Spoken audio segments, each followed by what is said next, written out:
For thousands of years, people have turned to religion to answer questions about how to lead a happy, moral, and fulfilling life, how to meet life's challenges, and how to be resilient in the face of hardship. And for many people, religion's answers have proven satisfying. A 2019 Pew Research poll found that people who described themselves as actively religious, those who were affiliated with a religion and attended religious services regularly, were more likely to say that they were very happy than people who didn't go to services or who were unaffiliated with any organized religion. Why is that? How do the structures and traditions of religion contribute to people's health, happiness, and well-being? What can behavioral scientists learn from studying the religious rituals that scaffold people's lives, from birth to coming of age, to marriage, to death? And can those lessons be applied outside the context of religious belief? What about the perennial question that pits science against religion? Can one be a scientist and still believe in a higher power? Welcome to Speaking of Psychology, the flagship podcast of the American Psychological Association that examines the links between psychological science and everyday life. I'm Kim Mills. My guest today is Dr. David DeSteno, a professor of psychology at Northeastern University in Boston, where he directs the Social Emotions Lab. Dr. DeSteno studies the ways in which people's emotions influence their social behavior and moral decision-making in areas including trust, altruism, cooperation, resilience, dishonesty, and prejudice. In recent years, he's been particularly interested in what behavioral science can learn from religious traditions about how to help people improve their well-being and lead happier lives. He explores this topic in his book, How God Works, the Science Behind the Benefits of Religion, published in September, and in a podcast by the same name, which debuted in September. Thank you for joining us, Dr. DeSteno. Hi, Kim. Thank you for having me on. Many discussions of science and religion are framed in terms of conflict, that these are two opposing ways of looking at the world. But in your book, you argue that scientists can learn a great deal from studying religion, particularly behavioral scientists. So let's start with them. As a research psychologist, what sparked your interest in religion and made you decide that it was something you needed to study? Yeah, thank you for that question. I want to be clear that I didn't have an agenda in this. I didn't start out on this line of work to prove religion was beneficial or harmful to people. I just simply followed the data like any good scientist. And for a long time in my lab, we study things like how people become more kind and compassionate, how they form connection, how they become more resilient. And every time we would find some new mechanism or some new strategy or life hack to help this, I'd look around and see it being used in all types of religious rituals. And I finally had one student who was very much interested in meditation itself and what its original theological purpose was according to the Buddhists, which is not to improve your memory, not to raise your standardized test scores, but to reduce the suffering of all sentient beings. And so we ran some studies where we actually showed that after 8 weeks of meditation, people became more spontaneously kind. That is, we would use actors and have them looking like they were in pain and needing help. And we would find people who engaged in meditation compared to randomized controls would suddenly become more willing to help them.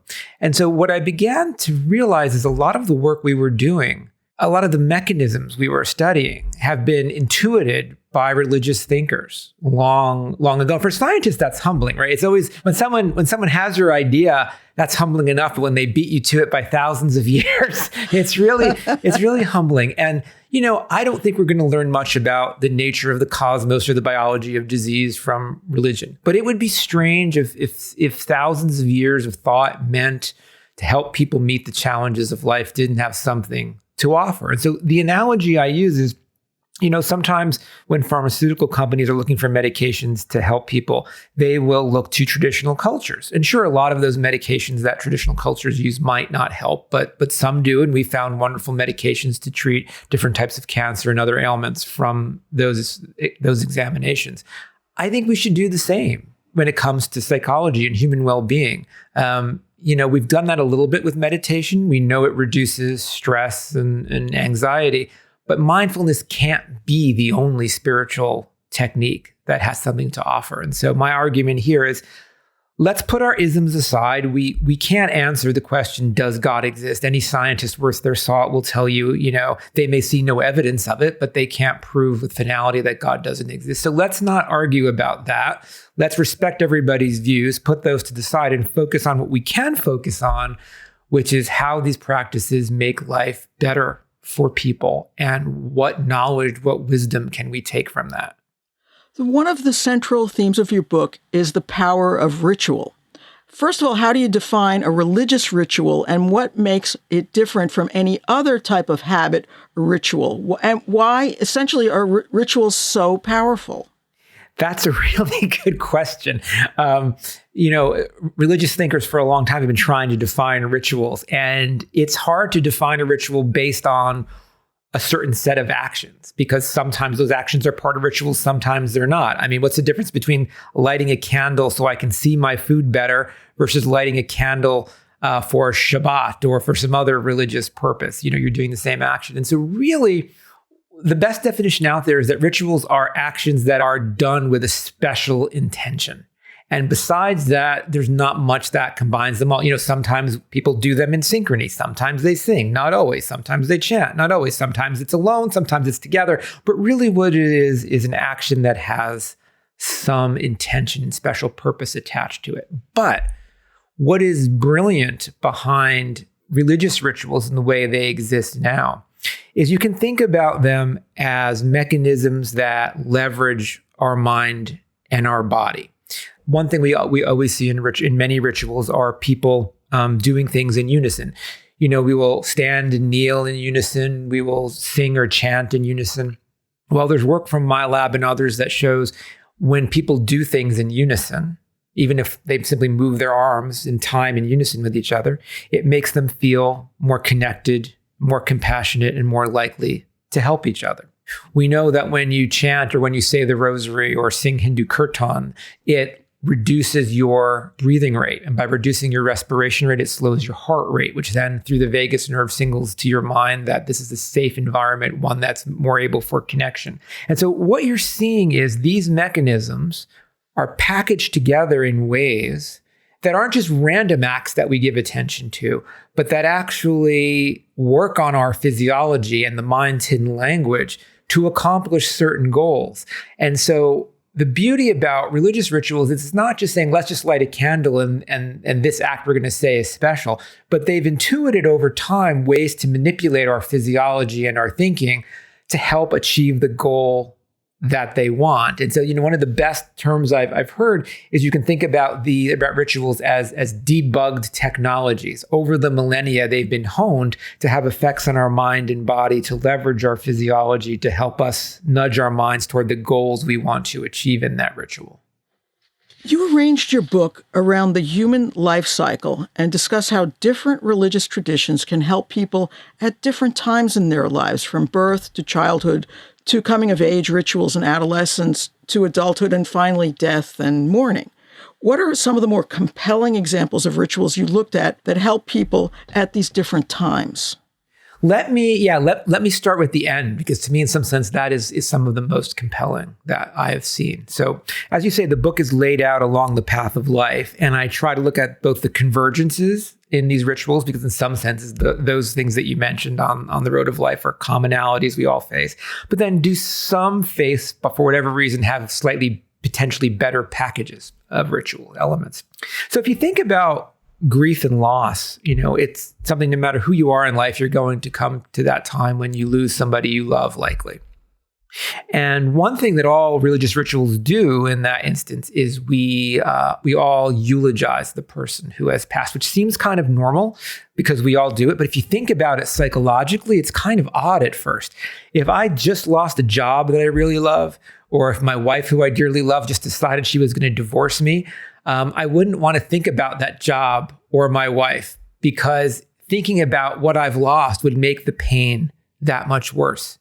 Yet it's something we always do when somebody passes. And there's wonderful new research, relatively new research by the psychologist George Bonanno, who's one of the leading bereavement researchers in the world, who shows that it's people who can consolidate positive memories of the deceased who pass through grief more resiliently. And by that, I mean in a quicker time and with less debilitating anxiety or depression. But on top of that, if you look at certain rituals, there's even other elements that are packaged in. One of my favorite is the Jewish ritual of sitting Shiva. So if you haven't been to Shiva, many things happen, but it's a 7-day period of mourning. And the first thing that is true is it is called a mitzvot, which is a sacred obligation. When someone passes, you must go to their house, you must bring them food, you must visit them, you must help them out. That's providing what's called in psychology instrumental support, which is one of the leading predictors of helping people through grief. It's not giving them a like on or a message on Facebook. It's showing up when you're needed. And so it makes sure that the community does this and repeatedly for a period of days. Mirrors are covered in a household during Shiva. It might seem kind of strange, and there's a theological reason for it, but there's also psychological research that shows when you look into a mirror, whatever emotion you are feeling becomes amplified. So if you're feeling happy, you get happier. If you're feeling sad, you become sadder. And at a time of grief, that would mean more grief. So by covering the mirrors, what you're doing is reducing grief a bit. You sit low to the ground or on low chairs or on the ground. There's new neuroscience research that shows, well, if you sit low to the ground, ergonomically, that's going to start to cause discomfort in your lower back and knees. And then when you get up to welcome people, it goes away. There's new neuroscience research that shows when you have mild onsets and offsets of discomfort like that, it reduces rumination and grief. People come together and in groups of 10 called a minyan, 10 or more, to say prayers together and chant them, to recite them together. Again, there you see that synchrony happening. Synchrony that we know, we have experimental evidence that increases feelings of compassion and willing to help each other. And so this is just one example, but what you can see is these aren't random elements. They, through the ages, have figured out certain nudges to the mind and the body that help us deal with whatever challenge we're facing. So you write about how people who are not religious can derive psychological benefits from secular rituals. Are the effects the same if someone, say, joins a chorus or an orchestra or joins a softball team or even becomes a mason, for example? Are there psychological and physiological benefits that are similar to those that are derived from essentially performing together? That's what you were just talking about. Yeah, so there are two parts to that. One is, people often say, well, aren't these benefits of religion? And just to be clear, besides the work you mentioned from Pew, there's research from the Mayo Clinic and research from the Harvard Center for Human Flourishing program showing that people who engage in the activities of their faith, not just saying I believe, but actually engaging regularly in the activities of their faith, predicts lower mortality, better cardiovascular health, better mental health, all types of things like that. And so as a scientist, what that tells me is something that they're doing matters. And one thing that people often say, as you suggested, is, well, isn't it just coming together? And sure, community is an important part of well-being for humans. Being lonely is terrible for our mental and physical well-being. But the data suggests that the benefits are more than just what you get from joining into any club. And I think that's because in these faith traditions, there are these other practices that bring people together, and we can talk more about them. But that example of rituals I just said, that not only bring people together, but build that sense of community and belief. And so, yes, if you engage in actions like synchrony, like I was saying, so rather than saying prayers together or chanting together, do other motions together, that will make you feel closer to one another. We have data in my lab to show that. But the data also suggests that when you add on these other elements of belief, et cetera, that the effects are stronger. So we don't really know how much stronger overall. So the best that I can say right now is if you do these rituals in a very secular way, you will get benefits from them. Is the benefit exactly equivalent to what you would get if you add on the multi-layered aspects of belief? We don't know that for sure.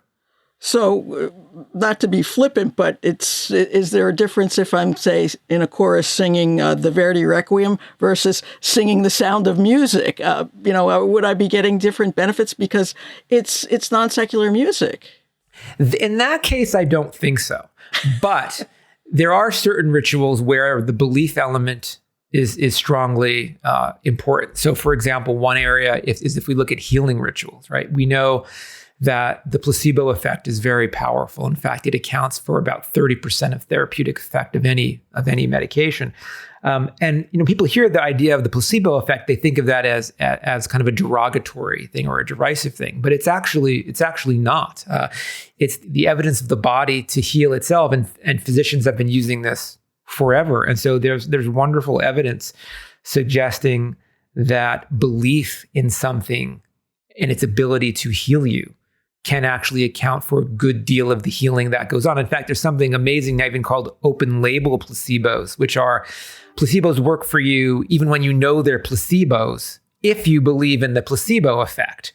And so I think what belief really does from a psychological standpoint is it sets your mind's expectations and predictions about what's going to happen. And whether you ascribe that happening to the influence of a divine being, or whether you ascribe that happening to the belief of the power of something else, doesn't matter in the sense of how it's going to affect your body. But I think that element of belief is where you can get a stronger benefit than just the actions of the breathing or singing on its own. So a few moments ago, you were talking a little bit about meditation, right? It's a religious practice that's been studied by scientists, but it's also moved into the secular world as well. How do the scientific findings about meditation fit into the traditional religious understanding of the purpose of meditation? Yeah. So, meditation has been being studied scientifically for, a decade or two now. And a lot of that actually happened because the Dalai Lama himself is very open to scientific study of it and actually funded a lot of research. But initially, it was picked up by cognitive neuroscientists who were interested in what does it do to your brain. And so, we found out wonderful things. Meditation actually alters the physical structure of your brain. It increases your memory. It increases your ability to have attention, focus your attention. It reduces stress. But if you talk to the monks like I have and the Buddhist lamas, what they'll tell you is, yes, it will reduce your stress. Yes, it will increase your memory, but that is not its purpose, right? Those things happen along the way. Its purpose is as a tool to reduce the suffering of all sentient beings. That is yourself. Through meditation, you suffer less as you have less depression, less anxiety, etc. But it also is designed to awaken in people this sense of compassion and willing to help other individuals who are in need. And so, surprisingly, no one had ever looked at that. And so we decided to take that seriously. And so we conducted a study where we brought people from the Boston area who had never meditated before, but were interested in starting. And we assigned them to either meditate for 8 weeks where they had training with a Buddhist Lama, or we put them on a wait list. So two groups that were equally interested in meditation, none of whom had meditated before. One got treatment, one got the intervention, one didn't. And at the end of those 8 weeks, we bring them into our lab one at a time, telling them, we're going to give you some memory tests. That wasn't true. When they got to the lab, the real experiment took place in the waiting room. And in the waiting room, there were 3 chairs, 2 of which were occupied by actors that we hired, which our participants didn't know. When the participant came in, they'd, of course, take the third and last remaining chair. About 2 minutes later, another actor came in, and she was on crutches, wearing one of those boots on her foot that you wear when your foot is broken. It wasn't broken, but she would pretend she's in pain and wince and come in, and there is no seats. And of course, the other actors were told to thumb their phones and ignore her. And the question was, what would the true research participants do? And what we found is that on average, only about 15% of the people who didn't meditate decided to get up and give them her chair. And you might say, well, that's pretty terrible. But you see this on the subway or the bus all the time, right? People just, they turn, I don't want to give up my seat. There's a mom with a toddler in tow or a person in pain. But among the meditators, 50% did. That's a 3-fold difference, which is huge. And we've replicated this study, so we know it's not a fluke. And what this told us is the Buddhist idea was right, just engaging in this meditation practice after this, 8 weeks of time actually increased people's compassion. We've done subsequent studies where we have, through long shenanigans I'm not going to bore you with, we have people actually get insulted by actors in a way that usually makes them pretty angry. And then we give them a way that they think they can seek vengeance on this person. Of course, they can't really do it, but they think they can. And what we find is that, after so many weeks of meditation, people reduce the vengeance they want to take on this person who insulted them. So they don't rise with aggression to provocation. And so what this tells us is that, there is some truth here. And another thing we work on in my lab is this notion of what gratitude does. And we found time and again that when people feel grateful by expressing their gratitude to God for what they have, to friends, family, to fate, whatever it might be, we find that it makes them more generous, it makes them more patient, it makes them more willing to share what they have and trust other people, and not just the people to whom they're grateful, anybody. And if you look at religions, right, every religion has ways to foster gratitude. Christians say prayers of grace when they eat. Jews, every day in the morning they get up, they say the Moda Ani prayer, which is a thank you to God for, returning me to this earth for another day, etc. And so the interesting thing about religions, any behavioral scientist will tell you, we all have intentions. We all have things that we want to do, like in this case, be a better person. But unless we have strategies or tools, we don't get there. Think about New Year's resolutions, right? By mid-January, 25% have failed. By the end of the year, only 8% have been kept all the way through. We need tools to help us reach our goals. And what religions are doing in these rituals is not just telling us how we should be, but giving us the tools to make it more likely that we can be that way. So meditation sounds kind of magical, and you have talked about finding the next meditation. If meditation itself is so great, why do we need the next meditation? What are we looking for? What do you mean when you say that? Yeah, I mean by that, so meditation is a wonderful tool for becoming kinder, right? Becoming more compassionate. But there's other things that we want to do in life, right? How do I become happier? And so yes, meditation will reduce anxiety and depression, but does it help you find meaning in life? Not exactly. So another thing that people do, if you look at happiness across the lifespan, it tends to drop hit its nadir around 40 and 50 and then begins to go up. And there's wonderful evidence from psychologist Laura Karstensen that shows that as people age, they turn their desires from kind of wanting to get ahead in life, building skills, building status, to focus on friends, family, and service, things that actually have been shown to bring more happiness in life. But although it looks like it's a function of age, what her work has really shown is that it's a function of what she calls a time horizon, which is how long I have left until I die. And so what you see in her work and work of other folks is that during pandemics, like we've all been facing now, that age difference goes away because suddenly even young people, even people in their 20s and 30s are thinking, I may not have as much time left. And suddenly they look like they're seniors. They are valuing friends, family, finding meaning through service in life. But we don't want to face a pandemic to have to make this kind of correction to find a new way to find happiness. And so what you see in religious rituals is before periods of taking stock. So if you're a Jew, during the days of awe before Yom Kippur is a time to take stock of your life. If you're a Christian, it's during the period of Lent, a time to take stock of yourself. Before each of those, for Christians, there's Ash Wednesday, which is a reminder of your own mortality, right? The priest actually puts ashes on your head and says, from dust you came and unto dust you shall return. On Rosh Hashanah and Yom Kippur, Jews say a prayer called the Moda Ani, which has in it a part that says who is going to live and who's going to die in their coming year before their time, who by fire, who by sword, who by flood, who by plague. This year, that one kind of hit really hard. And again, it's a reminder that your time here, it may not be as long as you think. And what that does is it begins to shift your values. Like even Laura Karstensen showed that If you make older people say, she said, imagine that you're going to live a lot longer than you thought because there's this new medicine that will help you live a healthier life for 20 or 30 years more than you expected. Suddenly they start focusing on skills and their idiosyncratic desires as they look like younger people. So just these little nudges can matter. And what you're seeing in these rituals is a way to help us focus at times that we should be taking stock of our lives on what really matters in ways to bring happiness. And it's why both Jewish scholars, Christian scholars, Muslim scholars have said, it's don't wait for just once a year either. Every day, think about what am I doing? And is this what I'd want to do if I weren't going to see tomorrow?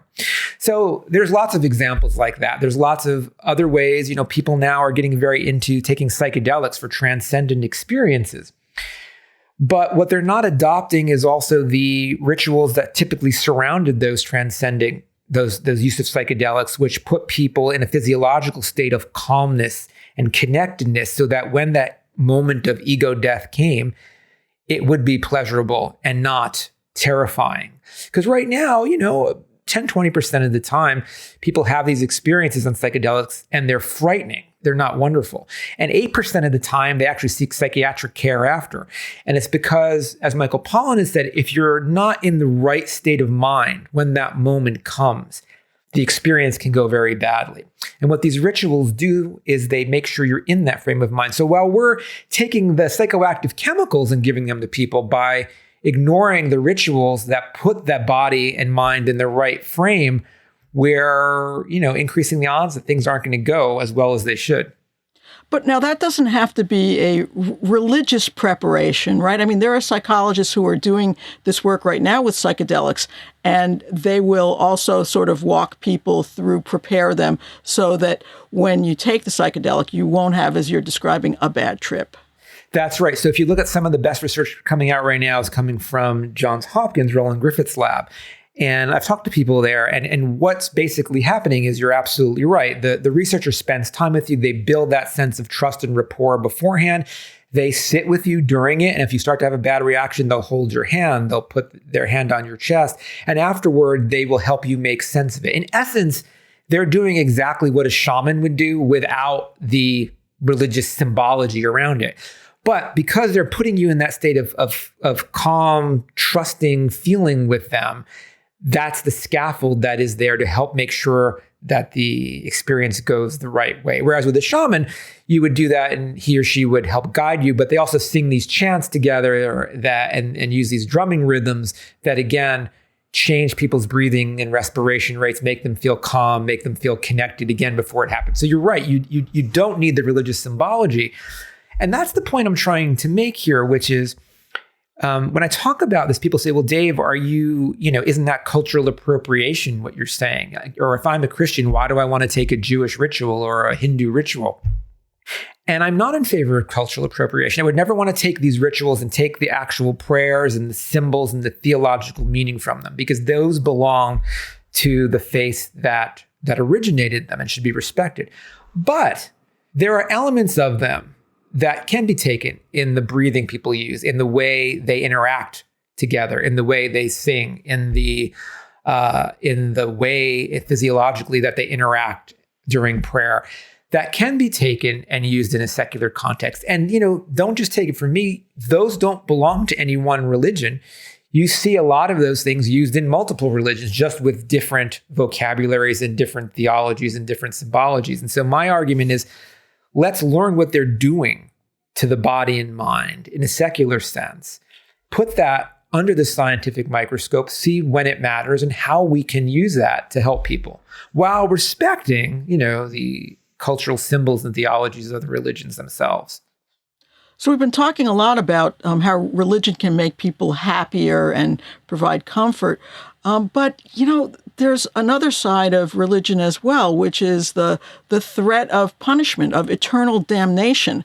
Is that something that you have looked at, and is threatening people in that way effective in making them behave ethically? What's happening in your brain when you're being threatened by your religion?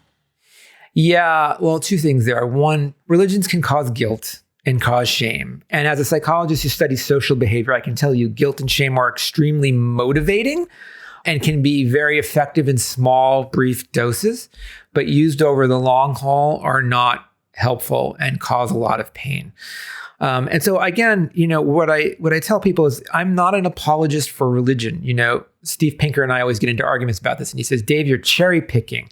There's lots of religion that's bad, right? It causes people guilt and shame. It's perpetuated discrimination. It's caused war and strife. And I'm like, Steve, you're absolutely right.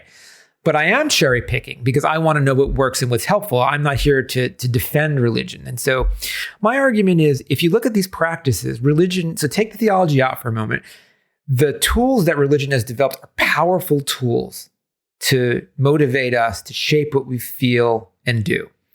They can be used for good or for ill. It all depends upon the intentions of the people using it, just like science, right? I mean, Richard Dawkins has said, if you want to find the most efficient way to kill the most people possible, science is your friend. He's right. If you want to find the way to save people from COVID, science is your friend. He's right. I think about religion the same way, in the sense that the tools of spiritual practices I tend to separate from the institutions and the purposes and goals that those institutions have. So yes, religion has caused people lots of pain and caused them to deny science even. But you see that now even with political ideologies, right? We're seeing, as a function of political ideology, people deny science when it comes to vaccines and COVID.